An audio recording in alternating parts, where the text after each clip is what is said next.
Hello student, स्वागत है आप सभी का आपके अपने चैनल बीए स्टडी में। तो आज हम आपसे बात करने वाले हैं, हम जो नया बैच स्टार्ट कर चुके हैं 2024-25 के लिए फर्स्ट सेमेस्टर के सारे सिलेबस डिस्कशन हो चुका है। तो आज हम डिस्कस करने वाले हैं बीए थर्ड सेमेस्टर की पॉलिटिकल साइंस का, राजनीति शास्त्र के नए सिलेबस के बारे में कि बीए थर्ड सेमेस्टर में अगर आप हैं तो पॉलिटिकल साइंस में आपको क्या क्या चीजें पढ़नी है, आपके सिलेबस में क्या चेंजेस आए हैं, कौन सी चीजें, कौन से टॉपिक्स अब आपके सिलेबस में उसको किस तरह से पढ़ना है, ये सारा कुछ इस वीडियो में हम डिस्कस करने वाले हैं। तो अगर आप अभी पहली बार इस चैनल पे आए हो तो एक बार विजिट करके देखना। ऑलरेडी 2500 से भी ज्यादा वीडियोस अपलोडेड है बीए से रिलेटेड, तो बहुत इंपॉर्टेंट चैनल होने वाला है आपके लिए। तो आइए समझते हैं कि आपको पॉलिटिकल साइंस के पूरे सिलेबस में क्या क्या पढ़ना है।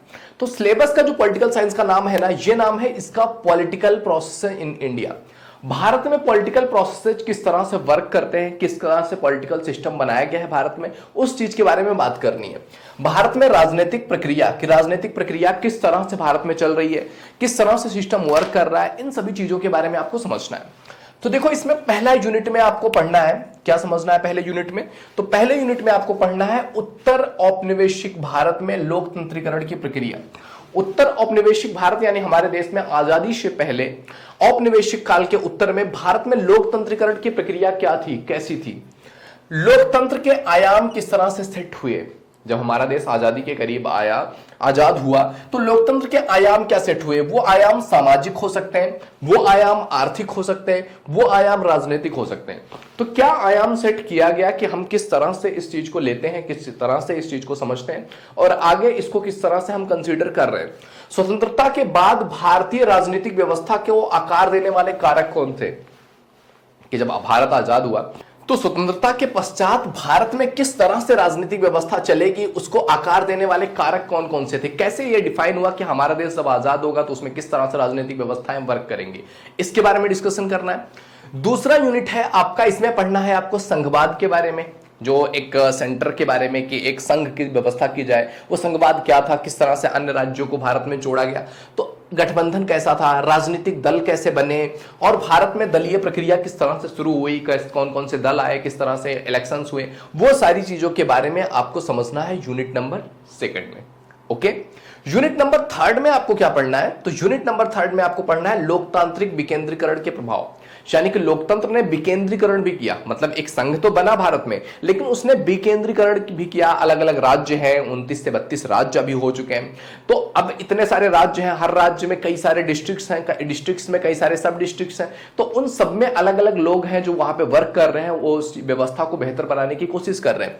तो ये विकेंद्रीकरण कैसे हुआ, शहरी और स्थानीय स्वशासन की व्यवस्था क्या थी, और भारतीय संविधान का 73rd और 74th संशोधन किसके रिगार्डिंग था, क्या बताया गया इस संशोधन में, क्यों यह संशोधन किया गया, ये सारी चीजों के बारे में आपको यूनिट नंबर 3 में पढ़ना है बीए थर्ड सेमेस्टर के पॉलिटिकल साइंस के। यूनिट नंबर 4 में आओ देखें क्या पढ़ते हैं। तो यूनिट नंबर 4 में आपको जो पढ़ना है ना, वो है दबाव समूह के बारे में।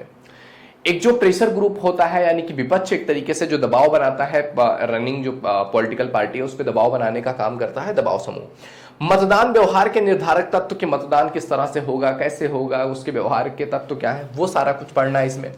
जाति और राजनीति के बारे में पढ़ना है कि जाति और राजनीति किस तरह से अटैच्ड है, किस तरह से जाति की राजनीति करके लोग अपनी राजनीतियां चमका रहे हैं। ये सारी चीजों के बारे में समझना है कि जाति और राजनीति किस तरह से एक दूसरे से लिंक्ड हैं और कहीं ना कहीं इफेक्ट करते हैं एक दूसरे को। चुनावी सुधारों की आवश्यकता, कि चुनाव में क्या क्या सुधारों की आवश्यकता थी, है और होगी। अलगाव और आवास की राजनीति की किस तरह से अलगाव किया जाए, किस तरह से आवास के बारे में बोल करके राजनीति बनाई जाए। तो ये सारी चीजों के बारे में आपको यूनिट नंबर 4 में पढ़ना है। ओके, अब बात करते हैं यूनिट नंबर 5 की। तो यूनिट नंबर 5 में आपको पढ़ना है भारत में धर्म और राजनीति, कि भारत में धर्म और राजनीति किस तरह से कनेक्टेड है, किस तरह से धर्म के नाम पर राजनीति की जाती है, किस तरह से एक रिलीजन को टारगेट करके राजनीति की जाती है, किस तरह से एक रिलीजन को बढ़ावा देकर के राजनीति की जाती है, किस तरह से रिलीजियस चीजें अफेक्ट करती है राजनीति को, वो समझना है। धर्मनिरपेक्षता पर बहस, कि धर्मनिरपेक्षता क्या है, कैसे है, कितने लेवल पे है, धर्मनिरपेक्षता का मतलब क्या होता है, उसमें किस तरह से क्या क्या चीजों की इंपॉर्टेंस है, वो सारा कुछ आपको समझना है। तो ये सब हमको पढ़ना है यूनिट नंबर 5 में। अब बात करते हैं यूनिट नंबर 6 की। तो तो यूनिट नंबर 6 में आपको पढ़ना है महिलाओं के बारे में, जाति और वर्गों के बारे में। तो महिला से संबंधित जाति और वर्ग के संबंध में सकारात्मक जो कार्यवाही नीतियां बनाई गई है कि किस तरह से महिला को सशक्तिकरण किया जाए, जातियों को सशक्तिकरण किया जाए, वर्ग विशेष जिसको टारगेट किया जा रहा है उसको ऊपर उठाया जाए, उन सब चीजों को लेकर के कुछ विशेष कार्यवाहिक नीतियां बनाई गई हैं सकारात्मक। वो कार्यवाहिक नीतियां क्या क्या है, किस तरह से वो इंपॉर्टेंस देती हैं, इसके बारे में समझना है। इसके बाद यूनिट नंबर 7 में आपको पढ़ना है राष्ट्र निर्माण चुनौतियों के बारे में कि हम एक राष्ट्र निर्माण कर रहे हैं, हम एक देश बना रहे हैं, एक देश हमारा बहुत आगे बढ़े, हमारा देश ग्रो करे। इसके लिए कुछ चुनौतियां आती हैं जब हम ये करने जाते हैं। तो इसमें एक चुनौती आती है जातिवाद की चुनौती। जो जातिवाद चाहती है कि केवल मेरे जाति का बंदा ही आगे जाए, मेरे जाति के बंदे ही सारे पोस्ट पर हो, मेरे जाति के बंदे ही राज्य कर रहे हो। इस तरह की जो ये जातिवादिता है, ये बहुत बड़ा बाधक होता है राष्ट्र निर्माण में। भाषावाद कि मेरी भाषा सबसे अच्छी, मेरा धर्म सबसे अच्छा, जो जाति है मेरा जाति सबसे अच्छा, ऐसे मेरा भाषा सबसे अच्छा, मेरी भाषा ही सबको बोलनी चाहिए, मेरी भाषा में ही बातचीत होनी चाहिए। तो भाषावाद भी राष्ट्र निर्माण में है। क्षेत्रवाद कि मेरा क्षेत्र सबसे ठीक है, मेरे क्षेत्र में ही विकास होना चाहिए, सब कुछ मेरे क्षेत्र के लिए किया जाए और दूसरे पार्ट से देश के हमें कोई मतलब नहीं है। तो ये भी राष्ट्र निर्माण में बाधा देता है। बहुसंख्यक और अल्पसंख्यक समुदाय भी कई बार जो है हमारे देश की राष्ट्र निर्माण में बाधा देते हैं। समटाइम्स बहुसंख्यक, कभी अल्पसंख्यक, इनमें अलग अलग तरह के मुद्दे चलते रहते हैं जो कि काफी राष्ट्र निर्माण के लिए काफी घातक होते हैं। अब बात करते हैं यूनिट नंबर 8 की। इसमें है दल बदल की नीति। दल बदल की नीति मींस कि आज हम एक दल में हैं, कल दूसरे दल में चले जाते हैं। ऐसा आज के टाइम पीरियड में आप देख रहे हैं नेताओं में, कभी कोई किसी और पार्टी में है, कभी किसी और पार्टी में चला जाता है, कभी कहते हैं कि नहीं इस इंसान को नहीं लेना है। अभी आप देख सकते हो बिहार की राजनीति और अभी जो हमारी 2024 में लोकतंत्र हुआ है, लोकसभा का चुनाव हुआ, इसमें आप देख सकते हो पहले किन्होंने, नीतीश ने कहा कि मैं बीजेपी में नहीं जाऊंगा।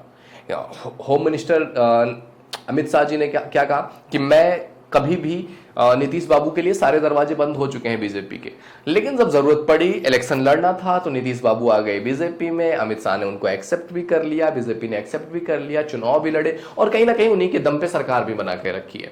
तो ये दल बदल मींस एक दल में आप हो, दूसरे दल में चेंज हो जाना, फिर दूसरे दल से तीसरे दल में चले जाना। तो ये दल बदल की नीति क्या है, किस तरह से वर्क करती है। राष्ट्रपति शासन की नीति क्या है कि अगर किसी जगह पर कोई चीज व्यवस्थित नहीं हो पा रही है तो राष्ट्रपति नीति क्या होती है, कब लगती है राष्ट्रपति का शासन, इन सब चीजों के बारे में आपको यूनिट नंबर 8 में पढ़ना है। तो ये है बेसिकली हमारा बीए थर्ड सेमेस्टर की पॉलिटिकल साइंस का सिलेबस। तो आई होप वीडियो पसंद आया होगा। आप और लोगों तक शेयर कीजिए कि ये चीजें हमको पढ़नी है और इस चीज पर अब धीरे धीरे आपके क्लासेस भी आने वाले हैं जो आपके लिए काफी इंपॉर्टेंट होने वाले हैं। तो आई होप वीडियो तुम्हें पसंद आया होगा। पसंद आए तो लाइक जरूर कीजिए। पहली बार चैनल पे आए तो please visit the channel. If you think it is valuable तो आप सब्सक्राइब कर सकते हैं एंड आने वाली वीडियोज का आपको नोटिफिकेशन मिलता रहे इसके लिए चैनल को सब्सक्राइब करके बेल आइकन जरूर हिट कर लीजिए। मिलते हैं आपसे अगले वीडियो में।